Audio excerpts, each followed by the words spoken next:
Hello, വീട്ടിൽ കുറച്ച് തൊണ്ടമുളക് ഉണ്ടായിരുന്നേ. അങ്ങനെ ഞാൻ വിചാരിച്ചു ഇനി തൊണ്ടമുളക് അച്ചാർ വെച്ചാലോ. അപ്പോൾ ഞാൻ വിചാരിച്ചു നിങ്ങളോട്ട് ഷെയർ ചെയ്യാൻ വിചാരിച്ചു. അങ്ങനെ ഒരു കടായി അടുപ്പിലോട്ട്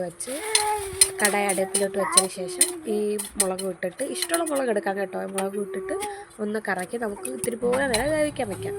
അതിനുശേഷം ഒരു പിടി അളവിലുള്ള പുളി നമുക്ക് ചെറു ചൂടുവെള്ളത്തിലാക്കി അങ്ങ് മാറ്റി വയ്ക്കണം. അതിനുശേഷം ഒരു കടായി അടുപ്പിലോട്ട് വെച്ച് കടുക്, ഉലുവ, പിന്നെ കറിവേപ്പിലയും കൂടെ ചേർത്ത് അത് പൊട്ടിച്ചതിന് ശേഷം ഇഞ്ചി വെളുത്തുള്ളി പേസ്റ്റ് നമുക്ക് അതിലോട്ട് ചേർക്കാം കേട്ടോ.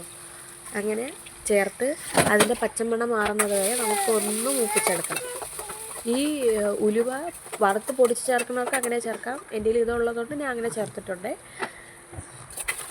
ആ ഒരു ഇത് മൂപ്പിച്ചതിന് ശേഷം നമുക്കതിന് ശേഷം പൊടികൾ ചേർക്കാം. എല്ലാ അച്ചാറിലും ചേർക്കുന്നത് പോലത്തെ പൊടികൾ തന്നെ.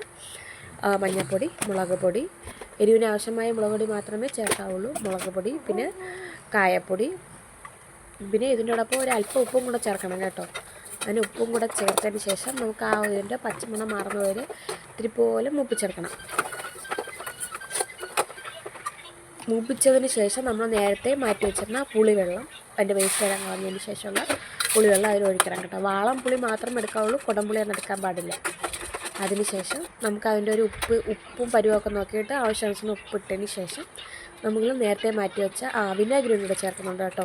വിനാഗിരി കൂടെ ചേർത്തതിന് ശേഷം നമ്മൾ മാറ്റി വെച്ച മുളക് നമുക്ക് ഇതിലോട്ട് ചേർത്ത് ഇത്തിരി പോലെ നേരം വേവിച്ചെടുക്കണം. വേവിച്ചല്ല, ചെറു ചൂടിൽ വെച്ച് വേവിക്കണം.